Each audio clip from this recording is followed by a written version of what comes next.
market has been pretty much a bullish market. For finally the economy to show cracks that under pressure from higher oil prices. 과연 역사상 세 번째 오일 쇼크는 올 것인가? 지금 세계는 또다시 위기감에 휩싸이고 있다.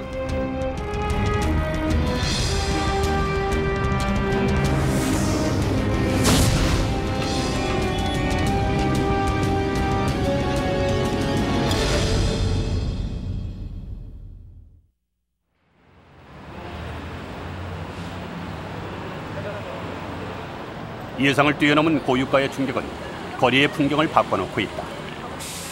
밤이면 휘황찬란한 불빛으로 서울 강남의 한복판을 환히 밝혀주던 무역센터 빌딩. 그러나 얼마 전부터 이곳의 사정은 달라지고 있다.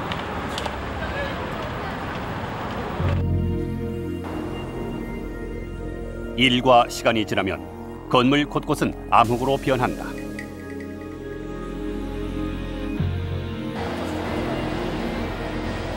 사람들이 많이 있는 곳도 최소한의 조명만 남기고 불필요한 전원은 모두 차단하고 있다.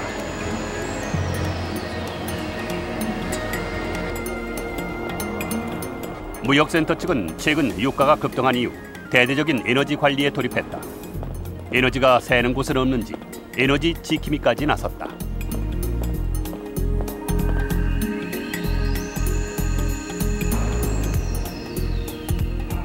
무역센터가 한 해 전기료로 쓰는 돈만 100억 원. 에너지 절감은 이제 선택이 아닌 필수 사항이다. 중앙관제센터는 시간대와 날짜, 장소별로 전기와 냉난방 사용량을 조절 통제하는 등 고유가 시대를 견디기 위한 대책 마련에 고심하고 있다. 내부적으로는 우리 직원들은 이렇게 생각하고 있습니다. 무조건 위기 상황이다. 그래서 거기에 대비해 갖고 저희는 대응을 해야겠다. 항공업계도 비상에 걸렸다. 전체 비용 중 유류비가 20% 이상을 차지하는 항공업계는 유가 인상에 따른 수익 감소로 이미 적자를 기록 중이다. 유가가 안 올랐다면 7, 8% 이상의 마진이 저희들이 수익을 가질 수 있었는데, 이익을 가질 수 있었는데, 오히려 이제 이익은 다 까먹고 오히려 적자로 전환되는 그런 상황이 되겠습니다. 항공업계는 연료비를 아끼기 위해 화물량을 줄이는 등 경제 운항에 전력을 쏟고 있지만 지금과 같은 고유가 상황이 지속된다면 노선 감축 등 보다 근본적인 자구책을 택할 수밖에 없다. 일단은 가장 이 상태로 유가가 계속한다면 저희가 구조조정을 하지 않고는 운항, 그러니까 영업의 구조조정을 하지 않고는 저희가 버틸 수가 없죠.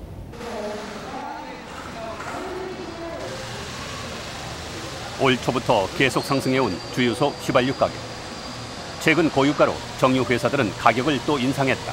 선이 좀 넓어졌어요. 가격 아니면 작게 10,000원, 20,000원 정도. 2만 원 더 많아요? 예. 10,000원, 20,000원 정도. 기름값이 아무래도 올랐으니까 많이 넣으시기에 좀 부담스러우시겠죠. 기름값을 절약하는 셀프 주유까지 인기를 끌지만 오르는 가격을 감당하기는 어렵다. 점점 겁나죠. 왜? 점점 부담이 되니까.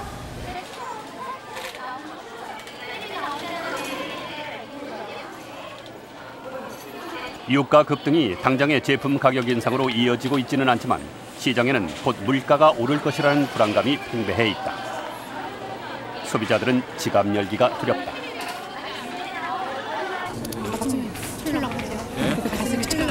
왜 철렁? 또 모든 게 모르게 생겼으니까 집에 들어오는 수입을 얻고 그러면 그게 오르게 되면 세금이 오르잖아요. 그렇기 때문에 걱정이죠. 많이 불안하죠, 주부로서는. 왜 불안하지? 기름값이 오르면 전체적으로 그 모든 생활비가 다 추가가 되니까. 뭐 어쨌든 난방비부터 지금 도시가스도 또 오른다고 하니까 굉장히 마음이 불안하죠. 전 세계에서 거래되는 원유의 가격은 미국산 서부 텍사스 중진류와 북해산 브렌트유, 그리고 중동산 두바이유, 이 3대 유종의 가격을 기준으로 결정된다. 이 중 주로 중동에서 원유를 수입하고 있는 우리나라는 두바이유 가격에 직접적인 영향을 받는다.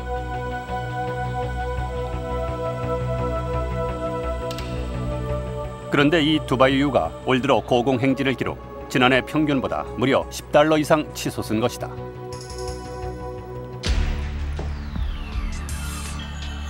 연초 28달러에서 출발한 두바이유는 계속 상승, 8월엔 심리적 저지선이라는 40달러를 돌파했다. 날개단 듯 하늘로 치솟는 기름값. 무엇이 이토록 가파른 가격 상승을 불러온 것일까? 유가 상승의 신호탄은 올해 초 오펙에서 날아왔다. 2월 10일 알제리 오펙 회의. 올 석유 생산량에 관한 중대 결정이 있으리란 예상 속에 회의는 뜨거운 관심을 모았다.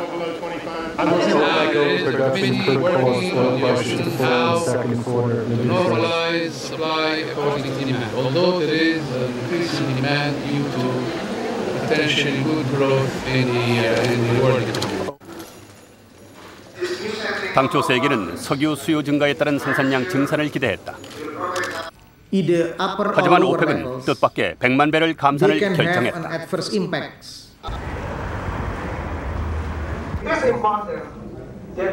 모두의 예상을 깬 기습적인 감산 결정. 오펙은 3월 말 다시 총회를 열어 회원국 전원이 이 결정에 따를 것을 재확인했다.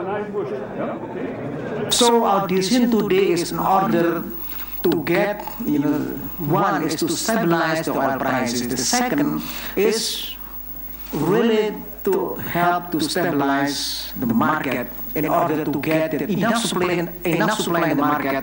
But it's also we learn from the 5 years in the past. So we believe our decision is right, and we're gonna cut that tomorrow by 1 million barrel per day. 오펙의 결정은 즉각 시장에 반영됐다.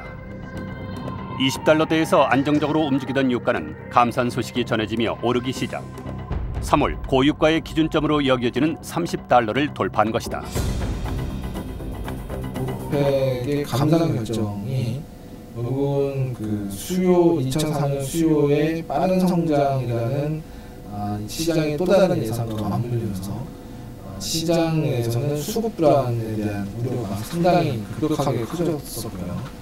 이런 수급 불안에 대한 우려가 커지는 것이 결국은 유가를 30분 이상으로 끌고 올라갔다고 보시면 될 것 같습니다.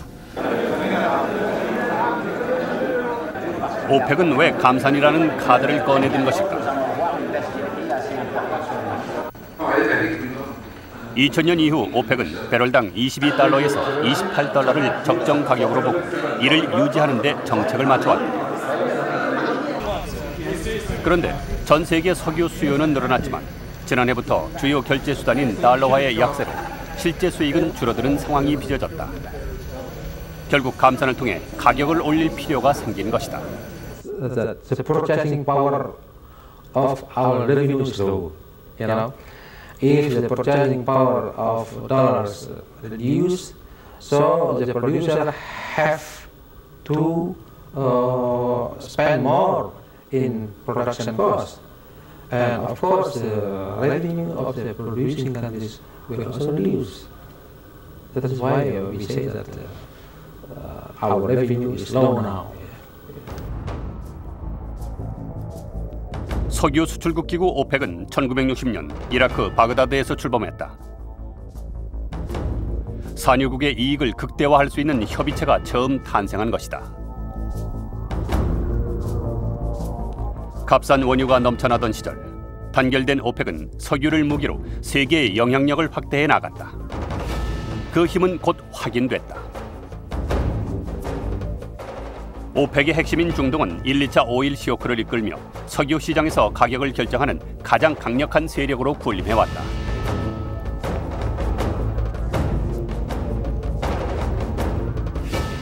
그러나 2차 오일 쇼크 이후 오펙은 너도나도 증산에 나섰고 결속력은 느슨해졌다. 그 결과 15년 동안 15달러에서 20달러의 저유가 시대가 지속됐다. 실제로 1980년 중반 이후에 오펙은 시장의 영향력을 거의 잊어버린 것이 사실입니다. 그리고 90년 중반에 저유가 상황이 유지될 때까지 실질적으로 오펙의 쿼터 제도가 있었습니다만 유명무실하게 진행되고 산유국들이 그 쿼터를 위반해서 초과 생산을 계속함으로써 낮은 유가가 지속되었던 원인 중에 하나를 제공하기도 했습니다. 오랜 저유가로 재정 파탄에 직면한 오펙은 90년대 후반 이후 다시 뭉치기 시작했다. 잃어버린 가격 통제 기능을 되찾아야 한다는 반성의 결과였다. 오펙은 석유 가격 정상화를 위해 회원국 간의 결속을 주장했다. 이를 선두에서 이끈 사람이 바로 베네수엘라의 차베스 대통령.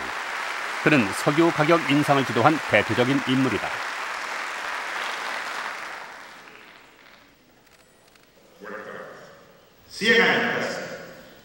suministrar petróleo al mundo entero, claro que con gran desigualdad.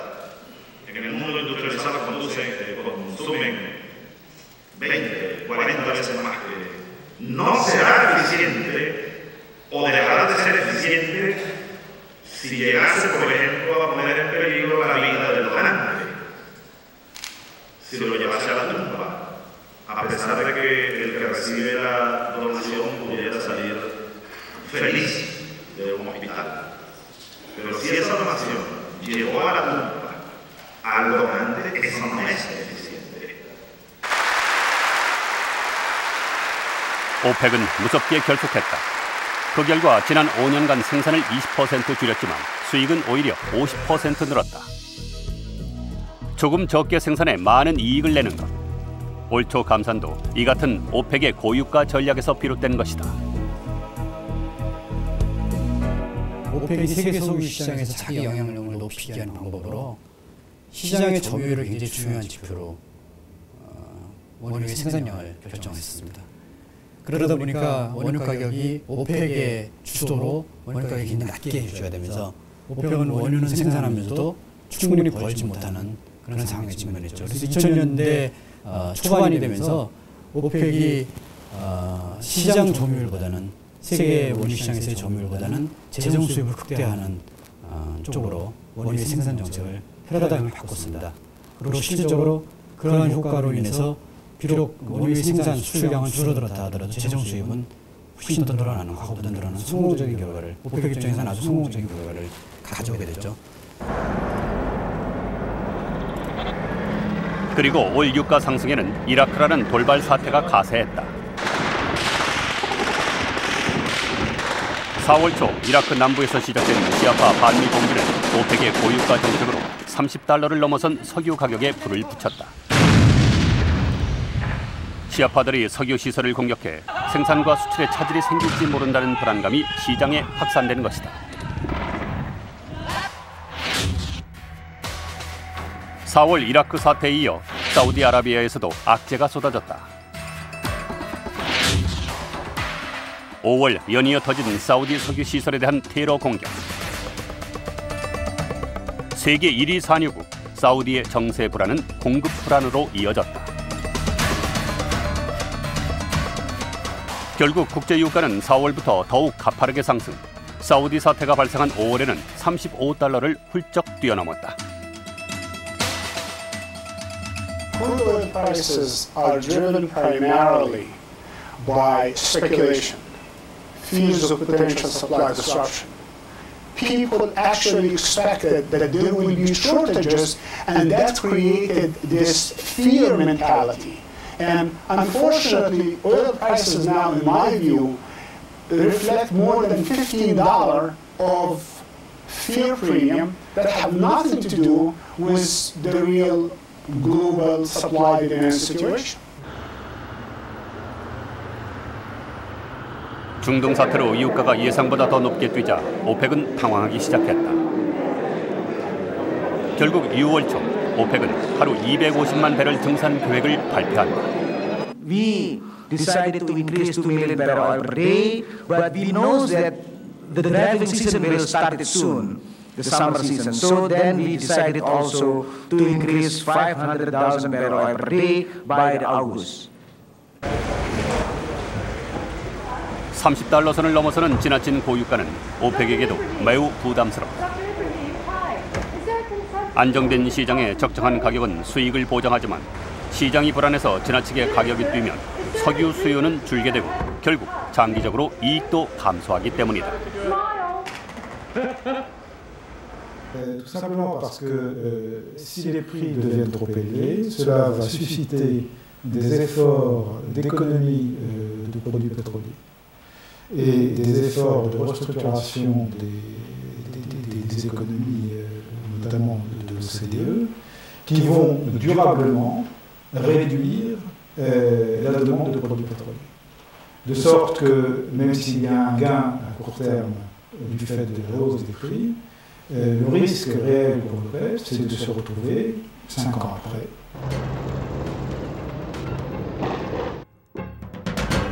하지만 오펙의 증산 결정도 가격 안정에는 큰 효과를 보지 못했다. 7월 초 러시아 최대 석유 회사인 유코스가 세금 추징으로 파산할지도 모른다는 소식이 전해졌기 때문이다. 러시아 정부가 세금 탈루 혐의로 유코스에 $32억 달러의 세금을 추징키로 하자 유코스는 강제 추징하면 원유 생산을 중단하겠다고 맞섰다. 유코스의 공급 물량은 전 세계 2%에 불과하지만 가뜩이나 불안한 시장에 미친 파급은 막대했다. In terms of global oil prices, we're at a very tight supply-demand situation globally, and that means that absolutely any disruption, be it very, very minor or not, will have an effect on prices. 오펙 의장의 발언은 석유 잉여 생산 능력에 대한 시장의 의구심을 증폭시켰다.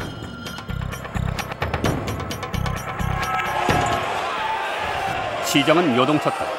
오펙의 잉여 생산 여력은 석유 가격을 결정하는 중요한 변수이기 때문이다. 세계에너지기구는 오펙의 공급 능력에 대한 주목할 만한 보고서를 발표했다.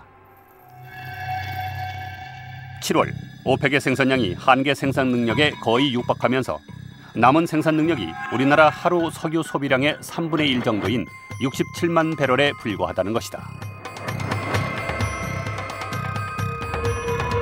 단기적인 증산 능력이 100만 배럴 수준 정도로 제한되어 있다고 하는 것이 아주 작은 지정적인 리스크나 작은 정적인 불안에도 시장이 예민하게 반응하면서 물가를 올리는 이유가 된다. 이렇게 설명할 수 있습니다. 산유국의 정정 불안과 추가 생산 능력에 대한 우려를 틈타 시장에 등장한 투기 자금도 유가 급등을 이끌었다. 저금리 약달러로 금융시장을 떠난 투기 세력은 석유 시장에 몰리며 위기를 이용했다. Well, this year's market has been pretty much a bullish market. We have had some down moves, but most of the activity has been buying, buying, and buying. What about the size of money here? I think we have seen more money coming into the commodities market, seeking a better return on the investment, and because of the low interest rates around the globe, money is looking for a home that is more productive. And commodities, not only oil, coal, aluminum, nickel, all of these commodity prices have gone up significantly this year. 실제로 2월 오펙의 감산 결정 이후 투기 자금은 석유를 대거 매입, 3월 미국산 원유 가격을 $36까지 이끌었다. 그 투기 자금이 유입되게 된 가장 이제 큰 배경으로는 이제 전 세계적으로 이제 저금리 추세가 지속이 되고 있고요. 이제 뭐 달러와 약세가 지속이 되고 있고 이런 배경도 있겠습니다만 가장 중요한 건 이제 물론 유가가 상승할 것이라는 이제 기대감이 이제 형성이 됐기 때문이죠. 지금 현재 그 국제 석유 시장의 그 투기 자금, 그러니까 결국 이제 쉽게 말하면 이제 가수요죠. 이게 한 20% 정도가 되고 있다, 형성되고 있다라고 이제 보고 있고요. 근데 이러한 어떤 가수요가 이제 발생함으로써 정치적 불안정성으로 인한 어떤 유가 상승의 그 추가적인 상승이 야기되고 있는 것으로 볼 수가 있습니다.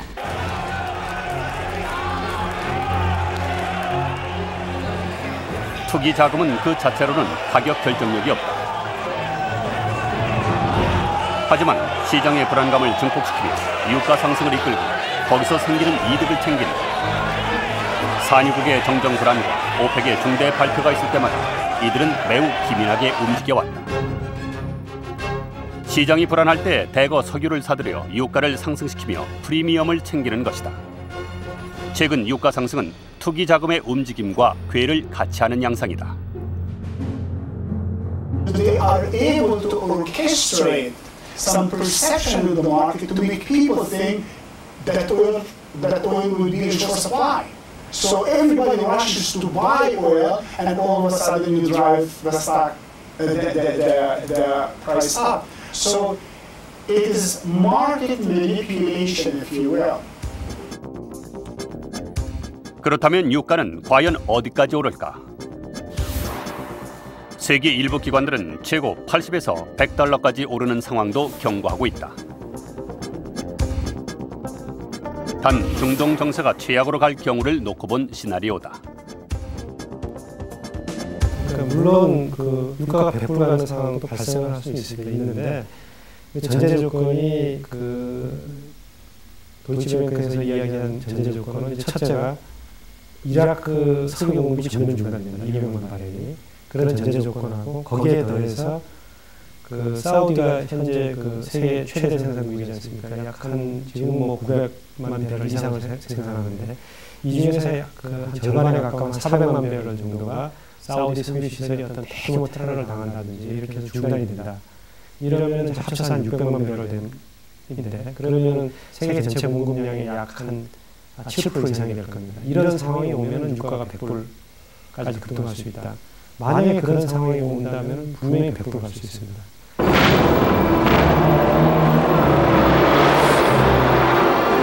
우리는 이미 중동 불안으로 인한 두 번의 오일 쇼크를 경험했다. 1차 오일 쇼크는 1973년 4차 중동전 당시 미국이 이스라엘을 지원하자 중동이 석유 수출 중단을 선언해 촉발했다. But as I mentioned, America's complete support of Zionism against Arabs makes it extremely difficult for us to continue to supply the United States petroleum needs or even to maintain our friendship with the United States. 사상 초유의 석유 파동, 세계는 공황에 빠졌다. If they continue to up the price, if they continue to expropriate, if they do expropriate without fair compensation, the inevitable result is that they will lose their markets and other sources will be developed. 중동의 일방적인 원유 감산으로 $2 수준이던 유가가 단기간에 4배로 급등했다. 세계의 경제는 침체의 늪으로 빠져들었다. 그 충격이 가시기도 전 2차 오일 쇼크가 터졌다. 1978년 이란에서 이슬람 혁명을 성공시킨 호메이니는 서방에 대한 석유 수출 중단을 발표함으로써 세계 경제를 충격에 빠뜨렸다. 2차 오일 쇼크는 한국 경제에도 큰 충격을 던졌다. 정부는 이제부터 중화공 육성의 이책의 중점을 두는 산업 구조가 미약했던 1차 오일 쇼크 때와 달리 당시 한국은 석유 의존도가 높은 중화학 공업을 바탕으로 고도 성장을 구가하고 있었기 때문이다. 특히 원유 대부분을 중동에 의존하고 있던 한국 경제는 큰 타격을 입었다. 비축유 한 방울 없던 시절, 사람들은 기름 한 번 사기 위해 몇 시간씩 줄을 늘어서야만 했다. 2차 오일 쇼크를 거치면서 물가는 16.7%나 치솟았고 마이너스 경제 성장률과 무역 수지 적자를 기록하면서 한국인의 내리에 깊이 각인됐다. 당시에는 아시다시피 정부가 가지고 있는 기름이 한 방울도 없었기 때문에 정유사가 운영하는 재고 정도 수준밖에 없었습니다. 그래서 석유 비축이 굉장히 시급했고 그때는 비축 물량이 없기 때문에 공급이 안 되면 중동부터 한국까지 오는데 25일이 걸립니다. 한 척만 계획대로 선적이 안 되면 바로 우리 수급에 한 척만큼 쇼티지가 날 수밖에 없는 그런 상황이었습니다. 하지만 최근의 유가 급등은 지난 1, 2차 오일 쇼크 때와 그 상황이 전혀 다르다. 공급 차질이 심각했던 과거와 달리 지금은 실제 수급에는 전혀 문제가 없다는 것이다.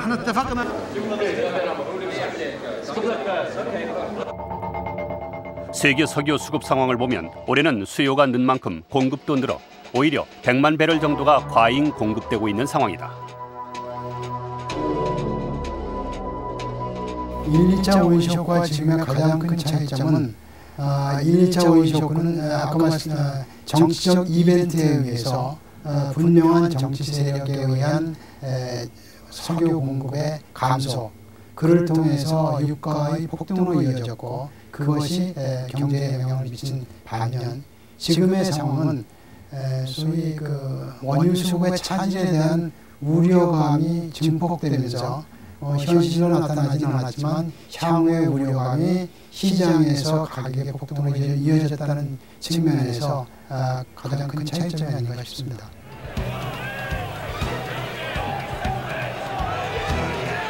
유가는 올해 상품 거래소에서는 수십 년 만에 최고치를 기록했다. 그러나 지난 20, 30년간의 물가 상승률을 감안하면 2차 오일 쇼크 때에 비해서는 아직 낮은 수준이다. 즉 현재 가격은 2차 오일 쇼크 당시와 비슷하지만 실질 가격으로 따져보면 지금 유가는 7, 8달러 수준에 불과하다. 외향적으로 볼 때는 그 2차 오일 쇼크 가격이 거의 육박한다고 볼 수가 있지만 그동안의 인플레이션이라든지 이런 걸 고려한 불변 가격 기준으로 보면 현재 가격이 그 2차 오일 쇼크 당시하고 비교하면 절반 정도 수준밖에 되지 않느냐.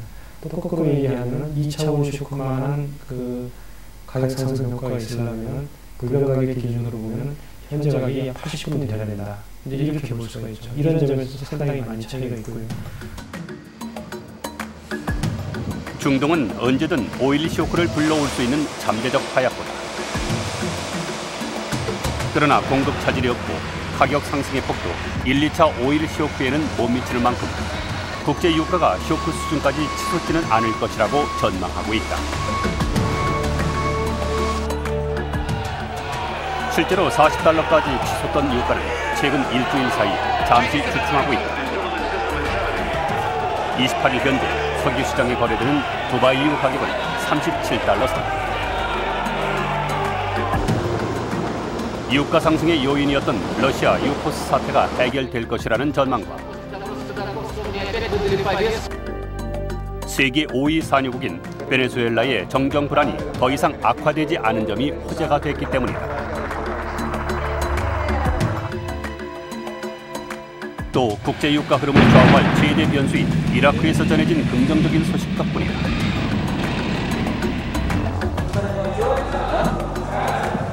이라크 남부 나자프에서 무장 공기를 이끌어온 강경시아파 알사드르가 온건파의 평화안을 수용했다는 소식이 유가 하락에 작용하고 있다. 하지만 이라크 상황은 여전히 한치 앞을 알 수 없다. 낙관하기는 아직 이르다.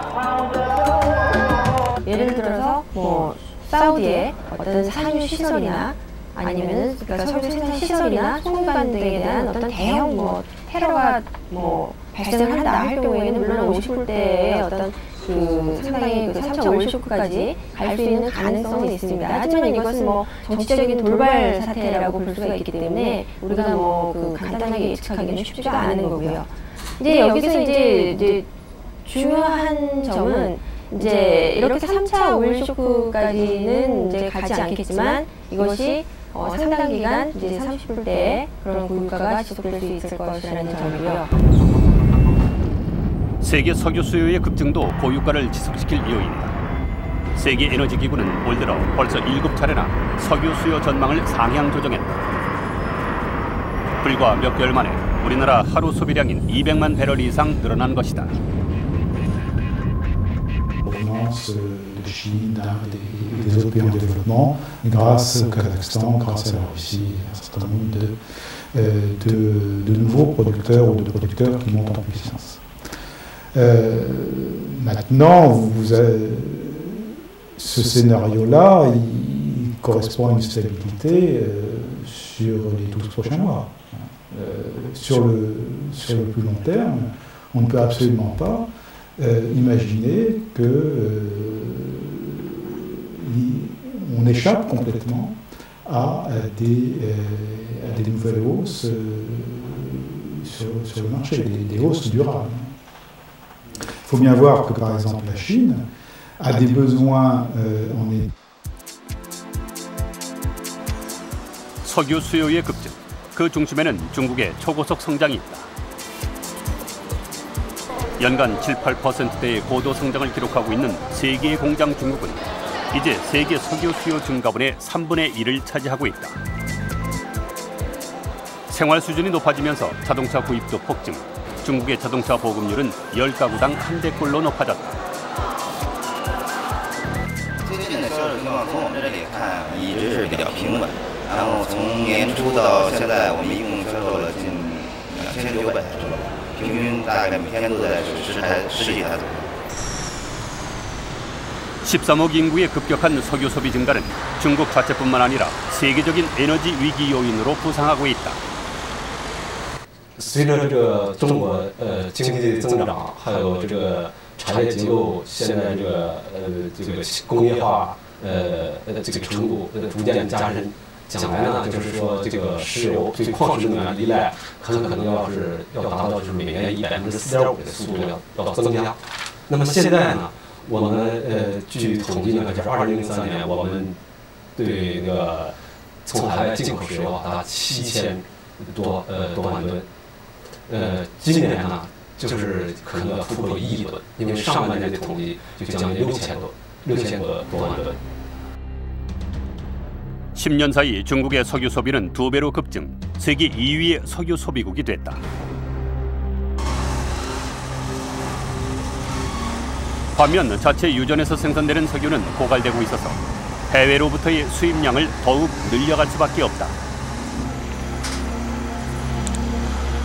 중국 같은 경우에는 이제 1차 원시효과, 2차 원시효과 전혀 겪어보지 못한 국가이기도 합니다. 최근에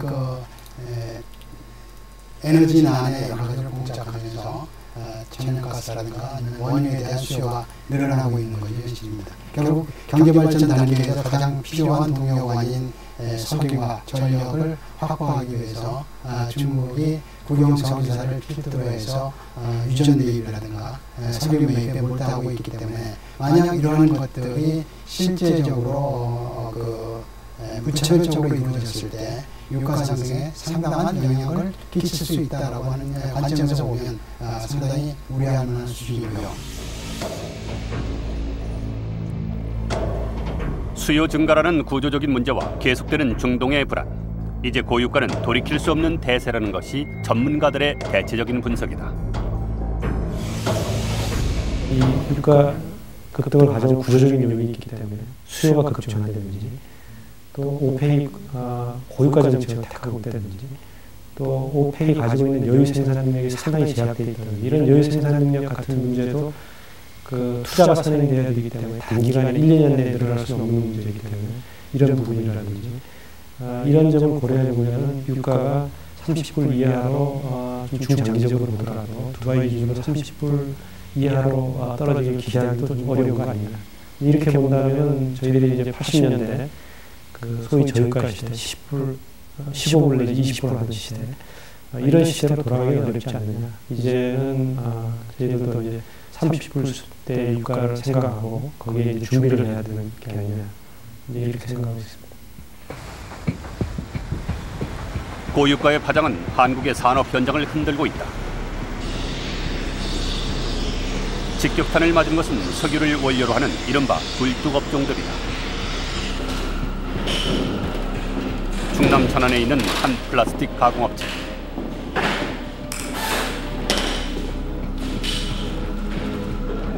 자동차에 쓰이는 플라스틱 부품을 생산, 국내 자동차 기업에 납품하는 중소기업이다. 이 업체 이경 사장의 요즘 최대 고민은 원자재 가격이다. 제품가의 60~70%를 차지하는 원자재 가격이 유가 상승으로 폭등해 마진을 거의 포기하다시피 하고 있다.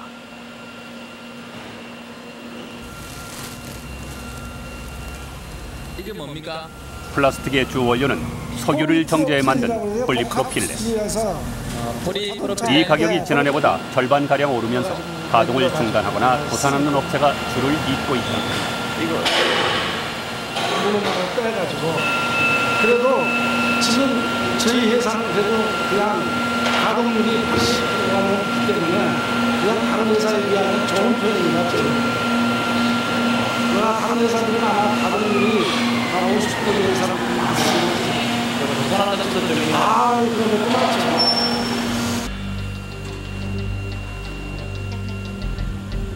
인건비라도 줄일 요량으로 사장이 직접 작업에 나섰지만 풍이어지책일 뿐 늘어난 원가 부담이 납품가에는 제대로 반영되지 않아 수익은 계속 악화되고 있다.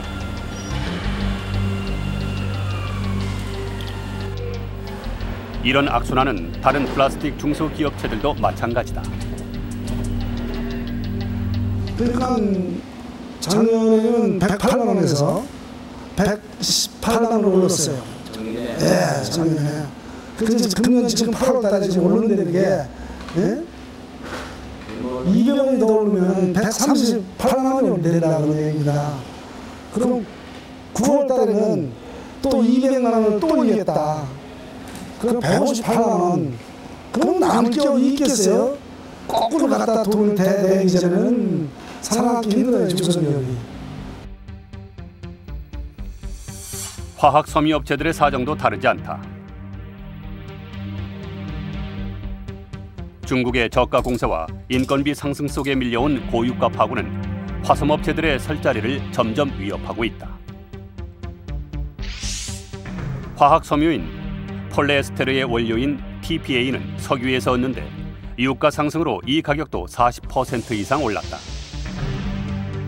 그 결과 수익 감소로 관련 업체들은 한계 상황에 부딪히고 있다. 이렇게 원자재 값이 크게 올라가지고서는 도저히 우리가 생산해 나갈 수가 없습니다. 생산해서 판매하면 팔수록 우리는 손해를 보고 있습니다. 우리 화섬업계가 금년 들어서 7개 업체가 적자를 보였습니다. 작년에도 마찬가지입니다. 또 흑자를 보인 업체 중에서도 그 흑자 폭이 크게 줄었습니다. 현재 우리 화섬 산업은 원자재 고가화에 따라서 붕괴 위기에 있습니다. 고유가에 따른 생산 부담을 견디지 못한 상당수의 화학 섬유 공장들은 이미 구조조정에 착수한 상태다. 작년에 정상 가격 수준이 25달러 정도로 보는데나 25달러 정도로 보는데 30달러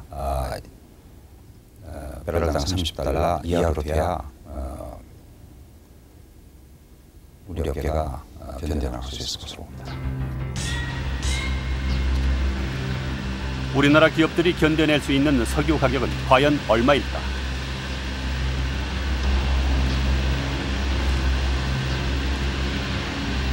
얼마 전 대한상공회의소는 100개 기업 임원들에게 설문조사를 했다.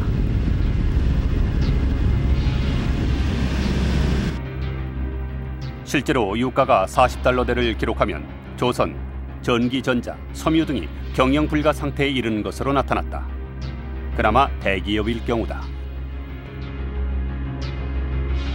또는 이제 예를 들면 에너지 효율성 또는 에너지 설비 투자를 얼마만큼 잘해주느냐에 따라서인데 그것이 이제 포스코 같은 경우도 지금 뭐 작년 같은 경우도 수십억 불 절감을 했고 그 노력은 한두 해를 한 게 아니거든요. 거기는 5, 6년 이상을 해왔고 그런 기업이 과연 몇 개가 있느냐는 거죠. 대기업들은 버틸만 할 겁니다.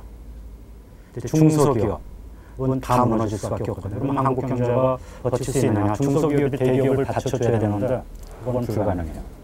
저 수치 자체는 지금 대기업 중심일 겁니다. 큰 기업들을 대상으로 많이 물어왔을 거예요. 그러면 40불대는 중소기업 차원에서는 도저히 못 버티는 가격대라는 거죠. 중소기업들은 지금 이미 도망가기 시작할 겁니다. 살아날 길이 어딜까 하고 지금 찾을 겁니다. 그럼 35불대면 이제 겨우 버티는 수준.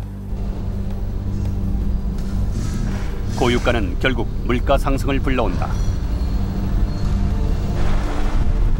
한국가스공사는 지난 20일 연초에 올렸던 가스 요금을 다음 달부터 또 6.3% 인상키로 결정했다.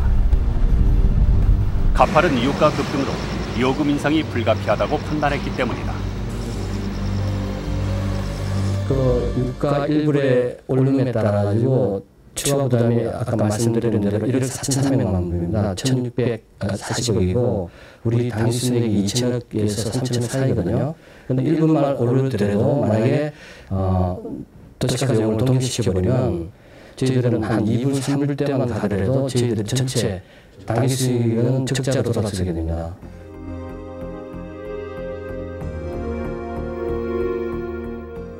대한상공회의소 조사 결과 기업의 41%가 6개월 후에 그리고 23.1%가 3개월에서 6개월 사이에 유가 급등분을 제품 가격에 반영하겠다고 답했다. 보통 유가가 배럴당 1달러 상승할 경우 물가는 0.1% 오른다. 유가 인상분이 제품에 반영되는 2, 3개월 후에는 물가 부담은 커질 것이다. 비싸지. 우리 없는 사람이잖아요. 없는 사람이 그렇게 살기 어려워 진짜로. 저를 고기 하나도 못 사고 빽빽 돌아다니면서 구경만 하고 그냥 가는 거예요. 우리가 기름값이 비싸지 오르니까 다 오는 거 아니에요. 우리 한국에서 기름은 한 방울도 안 나오니까. 그게 뭐 그걸로 인해서 뭐 모든 게 다 비싼 것 같아요. 문제는 고유가가 고물가로 그리고 내수 침체로 이어지면서 경제 회복에 발목이 잡힌다는 것이다. 유가 상승으로 인해서 기업들의 투자 활동도 떨어지고 산업 활동도 떨어지고 가격을 올려야 되는데 소매자들은 물건값이 비싸졌기 때문에 못 사서 가격을 정가시키는 것도 어렵고 이런 상태 내에서 내수가 굉장히 어려운 상황입니다. 지금. 거기다 기업들이 지금 내수 부진 자체를 해소하기 위해서 수출을 많이 하고 있지 않습니까? 그래서 우리나라 경제가 지금 이나마 경제 성장률을 유지하는 건 수출 때문이었는데 수출도 떨어질 것이고 내수도 떨어질 것이고 그러면 국민들이 느끼는 경제라는 것은 상당히 어려울 수밖에 없습니다. 그것이 심리적으로도 더 커질 수밖에 없기 때문에 경제 활동 자체가 소위 말하는 우울증에 걸릴 수 있다, 무기력증에 걸릴 수 있다 이런 표현들이 나올 수 있듯이 유가 급등으로 각국이 경제 성장률을 하향 조정하는 가운데 세계는 가장 위기에 처할 나라로 한국을 꼽고 있다.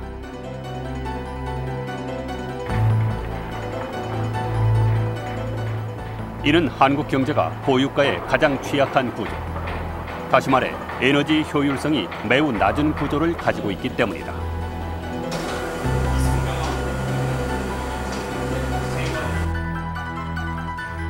과거보단 줄었지만 우리나라 전체 에너지원 중 석유 의존도는 세계 평균보다 10% 이상 높은 수준이다.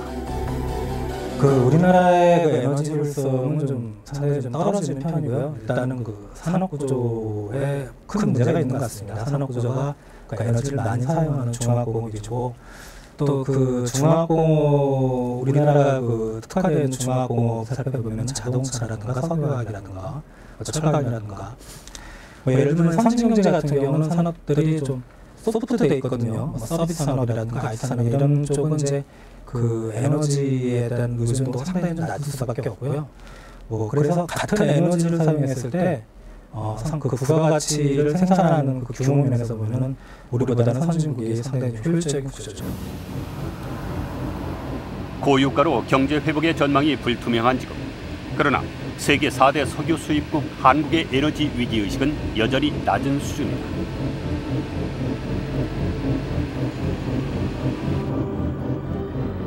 경제 규모 13위 한국이 에너지 소비량에선 다른 선진국을 앞질러 7위를 기록하고 있는 것이다.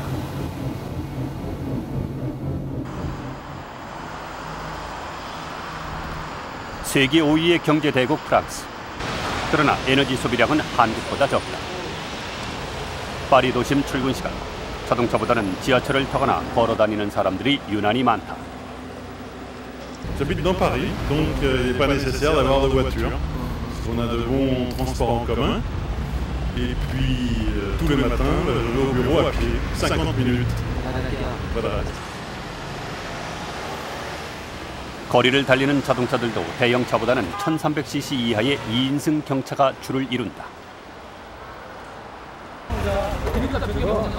Excuse-moi, une petite question quand même. Qu'est-ce qu'il y a l'avantage de la petite voiture? C'est plus pratique pour se garer, la preuve. Et puis ça consomme beaucoup moins. Voilà. 프랑스의 중대형차 비율은 14%에 불과하다.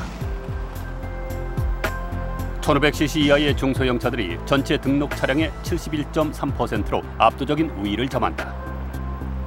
자동차 생산국 프랑스가 경차의 나라가 된 데는 지난 5.12 COP의 교훈이 컸다.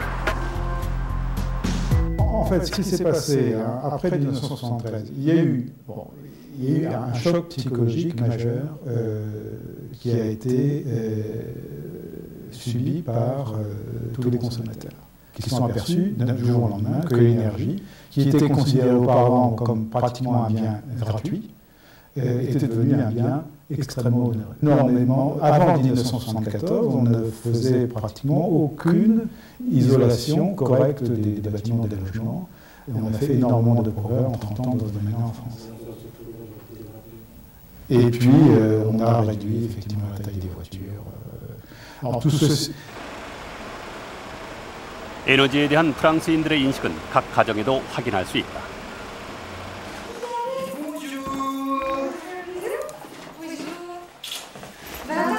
파리의 중산층 가정인 꾸르몽 씨들. 세 식구가 20평형대의 작은 아파트에 살고 있지만 부족함은 없다. 이들은 큰 것을 선호하기보다는 작은 공간을 효율적으로 사용하는 데 익숙해 있다. C'est vrai que c'est délicat, c'est plus ce qu'on nous dit. On nous dit que c'est tout ce qui est halogène. Donc c'est vrai qu'on a du coup changé les ampoules, mais tout ce qui était lampes halogènes était très excessif. Donc on en a gardé une dans le salon, mais sinon dans nos chambres ce sont des lampes à énergie plus limitée. Et puis finalement, la chambre. Voilà. 프랑스는 독일, 이탈리아 등과 더불어 에너지 효율성이 매우 높은 나라로 손꼽히고 있다. 에너지를 적게 그리고 효율적으로 쓰는 문화가 이들의 생활 속에 뿌리 내려져 있기 때문이다. C'est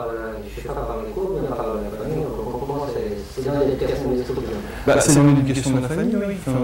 Tous ces apprentissages, en fait, au niveau de la façon de vivre dans l'appartement, dans la façon de vivre chez soi, éteindre la lumière, ça fait partie de...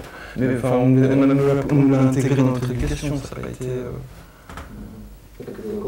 Vous avez été habitué depuis tout petit, oui. À faire ce qui est l'économie, donc c'est rentré dans les mœurs. 한국에서도 에너지 효율에 대한 관심은 점차 높아지고 있다. 이웃과의 민감한 기업들을 중심으로 의미 있는 시도가 이루어지고 있다. 뜨거운 스팀의 열을 이용해 제품을 만드는 이 업체는 버려지는 열을 비축해 에너지 비용을 줄이고 있다.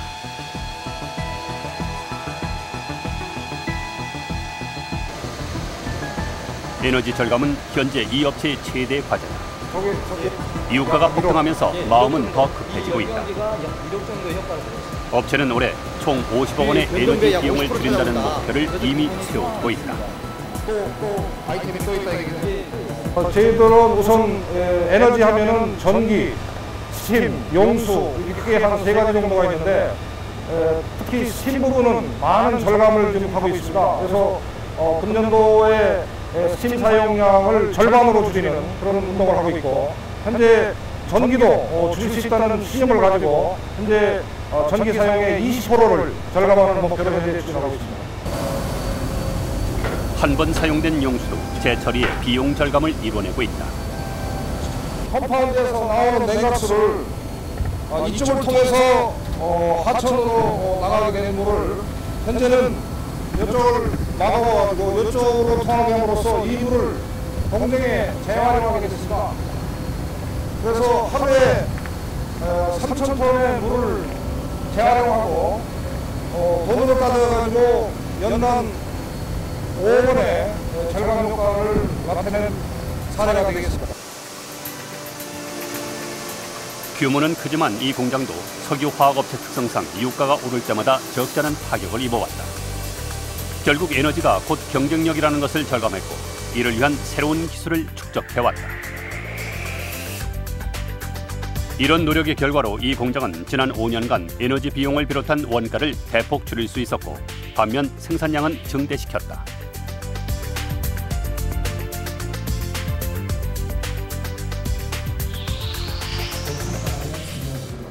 두바이 이후가 $40까지 치솟았던 지난 19일, 산업자원부는 에너지 절약 기업 활성화를 위한 대책회의를 열었다.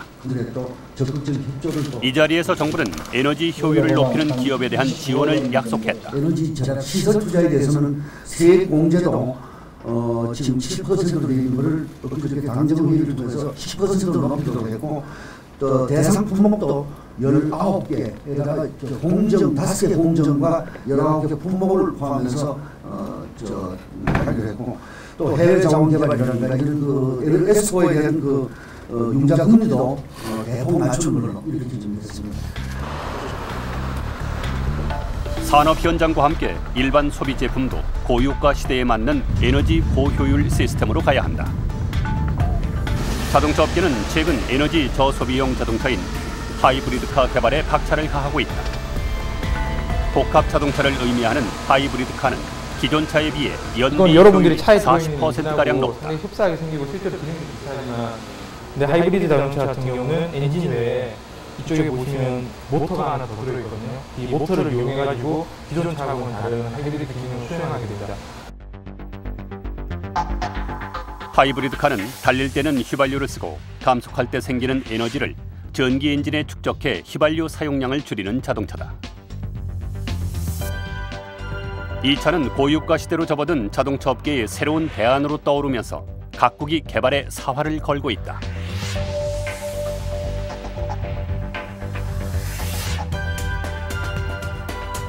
금년도 말에 클릭 하이브를 중심으로 해서 환경부에서 주관하는 시범 사업에 참여할 예정으로 한 50대 정도를 공급할 예정입니다. 내년부터는 본격적으로 저희들이 양산 준비에 대응하기 위해서 베르나 하이브리드를 수백 대의 특정 고객에 한정해서 우선 시범 운영을 실시한 후에 2007년부터는 본격적으로 하이브리드 시장에 참여할 예정으로 되어 있습니다. 그러나 지금 단계에서 하이브리드카는 생산 원가가 높아서 각국이 정부 차원의 지원을 펴고 있다. あるいは最近の話題でいうと10年法律の例えばハイブリッド自動車かハイブリッドカーになりますね、トヨタなんかがね、あれは普通のガソリン自動車に比べて燃費がもう 40%、50% いいんですね。ああいう効率のいい自動車には国が補助金を出して消費者がそういうものを買いやすくするという、こういう政策も取っています。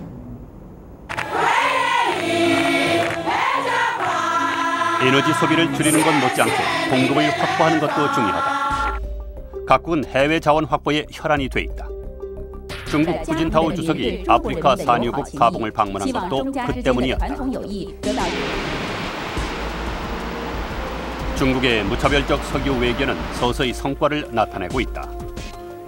지난 5월 중국은 미국의 견제를 뚫고 카자흐스탄과 송유관 건설 착공에 전격 합의했다. 이로써 중앙아시아의 석유 대국인 카자흐스탄의 석유가 중국 서부까지 공급될 수 있는 안정적인 길이 열린 것이다.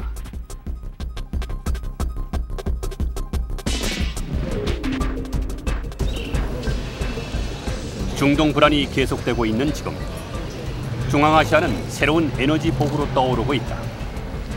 중국은 이에 가장 발빠르게 대응하고 있다.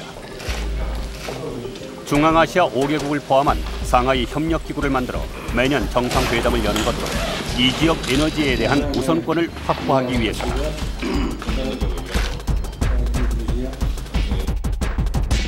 일본도 국가적인 차원의 에너지 확보에 나서고 있다. 미국의 반대를 무릅쓰고 세계 최대 유전인 이란 아자대간 유전 개발권을 따냈다. 국가 에너지 전략을 시급하게 모색하는 것이 필요합니다. 이미 2000년대에 들어서 각 국가들이 그 국가 에너지 전략을 중장기적으로 한 20년 앞을 내다보고 세웠습니다. 미국 같은 경우에는 부시 행정부가 취임해서 가장 먼저 한 일이 이 국가 에너지 정책을 수립한 일이었습니다. 그 미국의 국가 에너지 정책을 볼 것 같으면 향후 20년 동안에 가장 중요한 에너지원은 역시 석유일 것이다. 그리고 또 하나는 천연가스의 비중이 상당히 높아질 것이다 라고 예측을 하고 있습니다. 이러한 예측에 따라서 그렇다면 석유와 천연가스를 어떻게 확보할 것인가, 이래서 에너지 가격의 변동성 그리고 에너지 공급의 불안정성을 줄여나가기 위한 어떤 전체적인 국가 에너지 전략을 수립한 바가 있습니다. 한국도 뒤늦게나마 베트남을 비롯해 20여 개 지역에서 유전 개발 사업을 진행하고 있다. 이들 개발 지역에서 소량의 석유가 들어오고는 있지만 자금률은 3%에 불과하다. 11%인 일본, 18%인 중국과 현격한 차이가 난다. 우리나라의 석유 개발은 외환 위기를 거치며 대폭 축소된 후 아직 그 이전 수준을 회복하지 못하고 있다.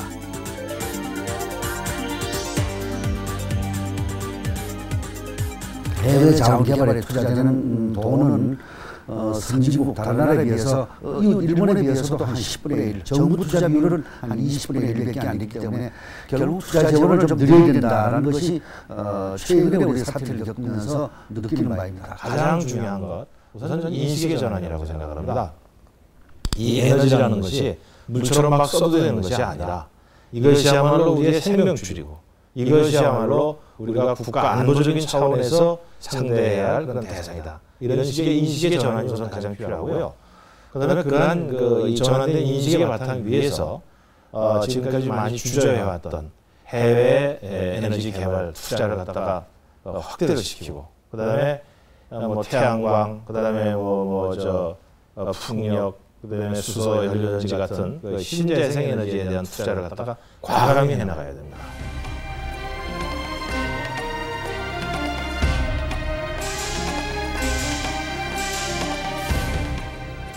고유가의 파고가 전 세계를 덮치고 있다.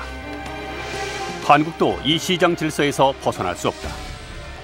시장은 언제 또 오일 쇼크를 경고할지 모른다. 이 불확실성의 시대에 우리는 장기적이고 안정적인 대책을 세워야만 한다. 그것이 고유가 시대를 살아갈 우리의 선택이다.